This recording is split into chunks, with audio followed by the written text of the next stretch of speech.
ఉక్కు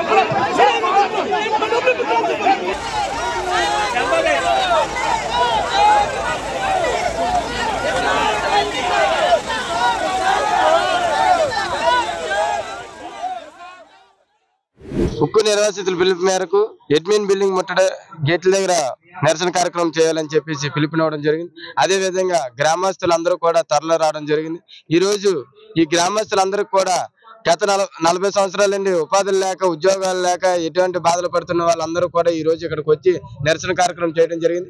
ఈ రోజు నిరసన కార్యక్రమంలో మరి ప్రతిపక్ష లీడర్లు అయినట్టు రేవంత్ రెడ్డి గారు వచ్చారు. అదే విధంగా పాలపక్షం అయినటువంటి వాళ్ళు బీజేపీ వాళ్ళు కానీ, జనసేన వాళ్ళు కానీ, టీడీపీ వాళ్ళు కానీ ఎందుకు రావడం లేదు? నిర్వాసితులు మీకు అవసరం లేదా? స్థానికంగా ఉన్న నిర్వాసితులు మీకు ఉపాధి అవకాశం కల్పించాలని మీకు ఆలోచన లేదా? వీళ్ళతో ఓటు రాజకీయం చేయాలనుకున్నారా? మీరు ఏమైనా ఓటు రాజకీయం కాదు, మేము నిర్వాసితుల పక్కన మేము ఉన్నాం అనుకుంటే ఈ రోజు వచ్చి నించోండి. గతంలో మీరు నిరాహార దీక్ష చేశారు, అమ్మ నిరాహార దీక్షలు చేశారు, గతంలో మీరు పోరాటాలు చేశారు. కాబట్టి మీరందరూ ఈ రోజు ఏమయ్యారు? అధికారం లేనప్పుడు చేయడం కాదు, అధికారం ఉన్నప్పుడు చేయాలి. కాబట్టి అధికారం ఉన్నది కాబట్టి మీరు అందరూ వచ్చి ప్రశ్నించి ఈ యొక్క నిర్వాసితులందరికీ అయితే భూములైనా ఇప్పించండి, లేదా నెలకి 25,000 రూపాయలు జీవనోపాధి అయినా ఇప్పించాలి. ఎందుకంటే మిమ్మల్ని నమ్ముకొని 6 నెలలు డ్యూటీలు లేకపోయినా మీ చుట్టూ తిరుగుతున్నారు తప్ప ఏ రోజు కూడా ఉద్యమం చేయలేదు. ఈ రోజు ఉద్యమం చేసినందుకు కూడా మీరు వచ్చి ఈ ఉద్యమంలోని మీ మాట ఒక సీఎండి గారు వినడం లేదని మీకు తెలిసినప్పటికీ కూడా మీరు సీఎండి గారిని ఎందుకు మార్చడం లేదు? స్థానిక ఎంపీ గారు అసలు ఏమైపోయారు? స్థానిక ఎంపీ గారు ఇక్కడికి ఎందుకు రావడం లేదు?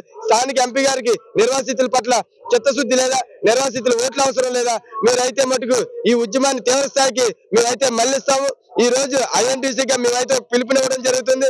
మీరు ఏదైతే నిర్వాసితుల పక్కన ఏ ఉద్యమంలో పాల్గొకపోతే, మీరు ఏ ఉద్యమంలో నిర్వాసితులకు తరపున మాట్లాడకపోతే మీ ఇళ్లకు వచ్చి మిమ్మల్ని కూడా ముట్టడించడం జరుగుతుంది. ఇక్కడ ఉన్న సీఎండి గారు మీ మాట వినలేనప్పుడు, కలెక్టర్ గారు చెప్పినా కూడా మీ మాట వినలేనప్పుడు మీరు ఎందుకు సీఎండి గారిని మార్చడం లేదు? ఎందుకు ఈ మేనేజ్మెంట్ తోని మీరు మతరాగతులు అయ్యి మా ఒక ఉపాధిని పోగొట్టి మమ్మల్ని ఎందుకు ఈ స్థాయికి తీసుకొచ్చి మమ్మల్ని ఇబ్బంది పెట్టే పరిస్థితి మీరు చేస్తున్నారని చెప్పేసి మిమ్మల్ని సూటిగా అడుగుతున్నాం.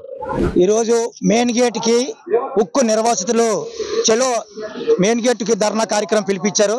దానికి సిఐటిగా మేము సంఘీభావం తెలియజేయడానికి వచ్చాము. దీని యొక్క మద్దతు పోరాటానికి మేము ముందు కూడా పోరాడుతున్నాం. ఒకటే నిదానం, స్టీల్ ప్లాంట్ భూములు తీసుకున్న వాళ్ళకి అందరికీ న్యాయం చేయాలని. ఈ స్టీల్ ప్లాంట్ కోసం 16,500 మంది ఆర్కార్డులు గుర్తించారు. కాబట్టి ఇంకో కొంతమందికి ఉద్యోగాలు ఇవ్వాలి. ఆ ఉద్యోగాలు ఇవ్వలేని వల్ల మా భూములు మాకు ఇవ్వండి, లేదా మా స్టీల్ ప్లాంట్ ఉద్యోగం కల్పించండి అనేది ఈ యొక్క ధర్నా జరుగుతుంది. ఈ ధర్నా అవసరమైతే స్థానిక ఎమ్మెల్యే ఇంటికి కానీ, గాజువాకలు కానీ, అవసరమైతే మొత్తం రోడ్లను కూడా నిర్బంధం చేసి ఈ యొక్క పోరాటాన్ని నిలబెట్టుకొని నిర్వాసితుల న్యాయాన్ని మేము సాధిస్తామనేసి ఈ సభముఖంగా తెలియజేస్తున్నాం. పేరు Panjara Venkataramana, CPM party steel జ్యూస్ సెక్రటరీని. ఈరోజు 64 గ్రామాల నిర్వాసులు కూడా దాదాపు 4 దశాబ్దాలుగా ఉద్యోగాలు వస్తాయి, మా బతుకులు బాగుపడతాయని చెప్పి ఆశతో ఎదురు చూశారు. 16,500 ఆర్ కార్డులు ఉంటే 8,000 మందికే ఉద్యోగాలు అనేది రావడం జరిగింది. ఆ తర్వాత క్రమంలోని దాదాపు 2018 నుంచి ఒక్క నోటిఫికేషన్ కూడా ఇవ్వలేదు. పుండి మీద కారం చల్లినట్టు ఏదైతే గత డిసెంబర్ నుంచి ఈ కూటమి ప్రభుత్వం వచ్చి ప్యాకేజ్ 11,440 కోట్లు ఇచ్చామని చెప్పిన తర్వాత కాంట్రాక్ట్ కార్మికులు ఎక్కువైపోయారు, పర్మనెంట్ ఎంప్లాయీస్ ఎక్కువైపోయారని చెప్పి తొలగించడం జరుగుతుంది. ఈ తొలగించిన దాదాపు 6,500 మందిని తొలగించారు. ఇందులో 3,000 మంది నిర్వాసితులు ఉన్నారు. ఇదే ఎమ్మెల్యే, స్థానిక ఎమ్మెల్యే చెప్తున్నారు నిర్వాసితులు ఎవరు తీరని చెప్పాడు. తీరని చెప్పిన తర్వాత కూడా ఈ రోజు నిర్వాసితులు ఎందుకు తీస్తున్నారు? నిన్న రీసెంట్ గా 2 రోజుల ముందు కూడా 250 మంది కాంట్రాక్ట్ కార్మికులు ఆపడం జరిగింది. రేపు డిసెంబర్ 31 తారీఖుకి 8,500 మంది కాంట్రాక్ట్ కార్మికులు తొలగించాలని చెప్పి ఆలోచనతో ఈ రాష్ట్ర ప్రభుత్వం, కేంద్ర ప్రభుత్వం ప్రయత్నం చేస్తుంది.